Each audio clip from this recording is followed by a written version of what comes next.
Hey, you're on the Bible Forum. It's Sunday, March 18th, 2018. I'll talk to you a little bit about the life, the work, the death of astrophysicist Richard Hawking. He died this week. He postulated the beginning of our universe in theory. Was he right? Astrophysics is the branch of astronomy that employs the principles of physics and chemistry to, as they say in their words, ascertain the nature of the heavenly bodies rather than their positions or motions in space. End of quote. Among the objects studied are the sun, the other stars, galaxies, extrasolar planets, the interstellar medium, and the cosmic microwave background. You do realize outer space is noisy. On March 5, it wasn't that long ago, 2018, Christian astrophysicist Hugh Ross responded to the theory which Richard Dawkins was putting forward. In a video published by Popular Science on March 2nd, he was being interviewed by popular astronomer Neil deGrasse Tyson.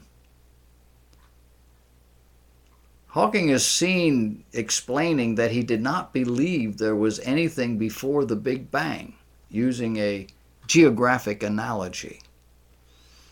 He said one can regard imaginary and real time as beginning at the South Pole, which is a smooth point of space-time where the normal laws of physics hold.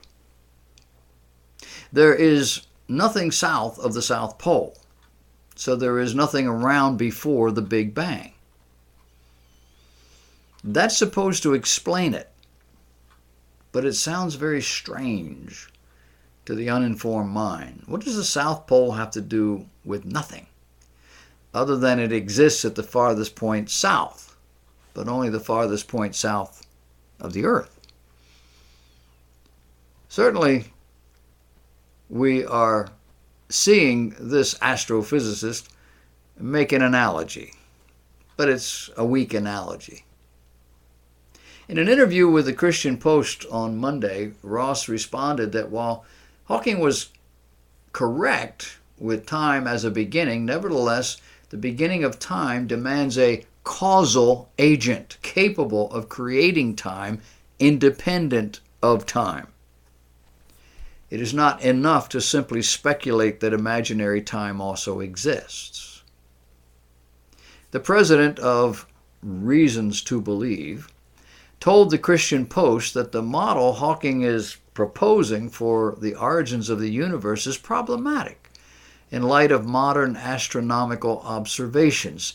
Not just Hawking's model, but all cosmological models seeking to avoid the need for a transcendent causal agent for the universe. We're talking God here. These models require that the quantum space-time fluctuations during the quantum gravity era, that era when the universe is smaller than the diameter of an electron, has to be very large. Are you getting all this? It went on to say recent observations showing that the images of distant quasars and blazars are not blurry but rather sharp, indicating constraint upon the size of these quantum space-time fluctuations. The fluctuations are not large enough to escape the need for a creator who creates space and time for the universe to have a finite age. Ross's comments come a few days after the release of his most recent book, the 4th edition of The Creator and the Cosmos.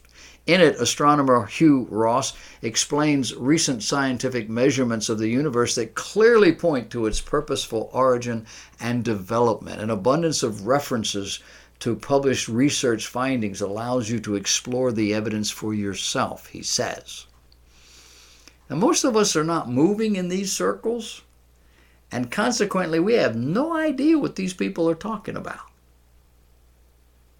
In 1988, in his book, A Brief History of Time, Hawking wrote that achieving a theory of everything would be, quote, the ultimate triumph of human reason, for then we should know the mind of God, end of quote. According to Reuters in 2007, Hawking said, I believe the universe is governed by the laws of science, conceding that the laws may have been decreed by God, but God does not intervene to break the laws. In his 2010 book, The Great Design, he said that the idea of God was not necessary to explain the origin of the universe, as the laws of physics offer enough of an explanation. Some of us would see that as a circular argument. Where did those laws come from? And he told ABC's Diane Sawyer in 2010, a few months before the publication of that book, The Great Design, quote, there is a fundamental difference between religion, which is based on authority, and science, which is based on observation and reason. The clever attack against reason among those who are religiously oriented. They take authority, they're told what to do, that's it. They don't think. He's a thinker. He says science will win because it works. Now, he failed to add that certain scientific facts seem forever changing as the new facts are being discovered. It's a fluctuating system. It's a growing model.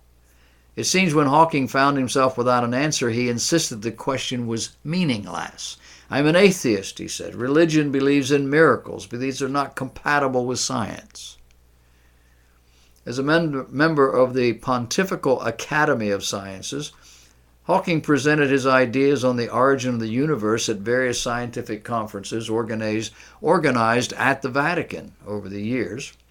Here he met with Pope John Paul II, Pope Benedict XVI, and Pope Francis on various occasions. In 2006, the physicist recalled Pope John Paul II discouraging scientists from studying the creation of the universe, as that was God's work. Clearly, the cause of origins is never going to be resolved to everybody's satisfaction. But the scientist's reliance on nothing producing something seems, well, not very scientific. In the end, Hawkins expected death to bring the total cessation of all consciousness. No God, no sin, no heaven, no hell. It's a profound wager. In the end, Hawking seemed to agree with the Bible that the universe had a beginning about 15 billion years ago. I think he actually said 13 point something, but it keeps moving around when you read about it. And he was satisfied with the Big Bang Theory. In his system of thought, the laws of physics would have had to break down for this to happen, even as this beginning would be determined by those same laws of physics. I know, I just read this stuff. I don't try to explain it. He sets forth a theory he calls the no-boundary condition. He saw a link between space and time, and he saw it as being finite, but also without boundary, without edge. And if this is the way it works, then the beginning of the universe would satisfy the laws of physics, which of course it must, in the scientist's system of thought. This no-boundary hypothesis also means the universe will eventually collapse again. Not any day soon. It's already been 15 billion years. It was Hawking's theory that it would take at least that long to unravel the whole thing again. But then he concludes that the Earth only has about 600 years left. At a Pasadena, California lecture where he lectured somewhat regularly, Hawking presented his theories at the Caltech lecture series entitled The Origin of the Universe. He began the event by reciting an African creation myth and then moving on to the big questions such as, why are we here? He noted that many people still seek a divine solution to counter the theories of curious physicists, and at one point he quipped, what was God doing before the divine creation? Was he preparing hell for people who asked such questions? After outlining the historical theological debate about how the universe was created, Hawking gave a quick review of more scientific cosmological explanations, including Fred Hoyle and Thomas Gould's steady state theory. Now, I don't know anything about that stuff, but I know the term steady state. Not sure what that means fully. The idea hypothesizes that there is no beginning and there is no end, and that galaxies continue to form from spontaneously created matter. Hawking said this theory and several other ideas don't hold up, citing recent observations by space telescopes and other instruments. After giving a brief historical background on relativistic physics and cosmology, Hawking discussed the idea of a repeating Big Bang. In the 1980s, he and physicist Roger Penrose proved the universe could not bounce when it contracted as it had been theorized. Therefore, time began at the moment of singularity. And this has likely occurred only once, Hawking said. Well, what is singularity? Well, it's the point at which space-time stops being a manifold. I don't understand it either. But here's how it appears to work in their theory. In reality, no one knows because it's called a theory. But we're talking about black holes. In this theory, an event horizon forms. This suggests movement of the event in a circular manner, hence the word horizon. Then there's a black hole when gravitational pull becomes so great as to make escape impossible, even for light. And he says this is probably the event. Then there's the collapsing star, for example, that tends to pull together all it contracts, increasing the gravitational attraction. And then there's angular momentum that serves to pull the star together more strongly, and the event horizon eventually becomes a black hole as it settles down. Now, these are layman's terms for what scientists are talking about, and I'm sure it's a lot more significant than what I just told you. But the point is, in his and Caltech physicist Richard Feynman's M-theory idea, this sort of thing has happened often, and every time it creates another universe. And it occurs with a bang, a really big bang. Now, these sorts of hypotheses are fascinating and tremendously complex for the average person. However, no theory of beginning explains where the original material or the power came from.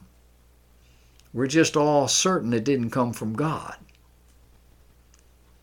Another issue is water. Science has been certain the Bible's explanation of the flood is less than scientific.